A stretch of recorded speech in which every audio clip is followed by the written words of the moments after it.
શિક્ષણના મંદિરની દિવાલો હવે તૂટી રહી છે। છતમાંથી પાણી નહીં પરંતુ તંત્રની બેદરકારી ટપકી રહી છે અને આ બધાની વચ્ચે 300 થી વધુ દીકરીઓ રોજ પોતાના જીવ જોખમે મૂકી અને અભ્યાસ કરવા મજબૂર બની છે। કરોડોના વિકાસના દાવા કરતું તંત્ર શું આ શાળા સુધી પહોંચ્યું જ નથી કે પછી કોઈ મોટી દુર્ઘટનાની રાહ જોવાઈ રહી છે? જૂનાગઢના વિસાવદરની એનસી પરમાર ગર્લ્સ હાઈસ્કૂલની અનેક સવાલો ઉભા કરે તેવી આ સ્થિતિ, જેની ઉપર જોઈશું આ અહેવાલ।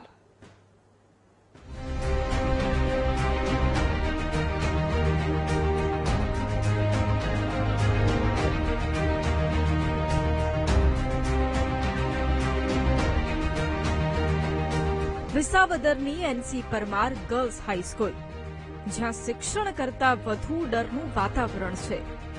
વર્ષ 1968 થી કાર્યરત આ શાળામાં ધોરણ 9 થી 12ની 300 થી વધુ વિદ્યાર્થીનીઓ અભ્યાસ કરે છે, પરંતુ શાળાની દિવાલોમાંથી આજે પોપડા ઉખડી રહ્યા છે, છતમાંથી પાણી ટપકી રહ્યું છે અને અનેક વર્ગખંડો ખંડેરમાં ફેરવાઈ ગયા છે। ચોમાસામાં તો જાણે દરેક દિવસ વિદ્યાર્થીઓ માટે જોખમ લઈને આવે છે। જે ગર્લ્સ સ્કૂલની અંદર જે જર્જરિત હાલતમાં હોવાથી જે વિદ્યાર્થીઓ જાનની જોખમે પોતાનું અભ્યાસ કરી રહ્યા છે, તો આ સરકારને આ તાત્કાલિક આમાં કોઈ યોગ્ય પગલાં લેવા જોઈએ, જેથી કરીને જે અમારે આજુબાજુના ગામના વિસ્તારની જે વિદ્યાર્થીઓ છે, અમે જે છે એ પૂરી અહીંયા ત્યાં ભણાવી શકતા નથી, કારણ કે જે અત્યારે સ્કૂલની સ્થિતિ છે એ બહુ ખરાબ છે અને તાત્કાલિક ધોરણે રિપેરિંગ કરી અને કોઈ વ્યવસ્થા કરી આપે, જેથી કરીને કોઈ ચોમાસાની અંદર કોઈ અકસ્માત ન થાય। હવે સાંભળો શાળાના ઇન્ચાર્જ આચાર્ય શું કહે છે। અમારે ધોરણ 9 થી 12ના અંદાજિત 300 થી 350 જેટલા વિદ્યાર્થીઓ છે, 10 નો સ્ટાફ છે અને હમણાં 15 દિવસ પહેલા ટ્રસ્ટી મંડળની મીટિંગ મળેલી હતી, જેમાં ખાસ કરીને મુદ્દો જર્જરિત બિલ્ડિંગ છે એને સમારકામ કરવા માટેનો હતો અને ટૂંક સમયમાં જ આ સમારકામ શરૂ કરવાના। આશ્ચર્યની વાત છે કે શાળાના ઇન્ચાર્જ આચાર્ય ખુદ સ્વીકારે છે કે 5 થી 6 વર્ગખંડો ઉપયોગ લાયક જ નથી રહ્યા।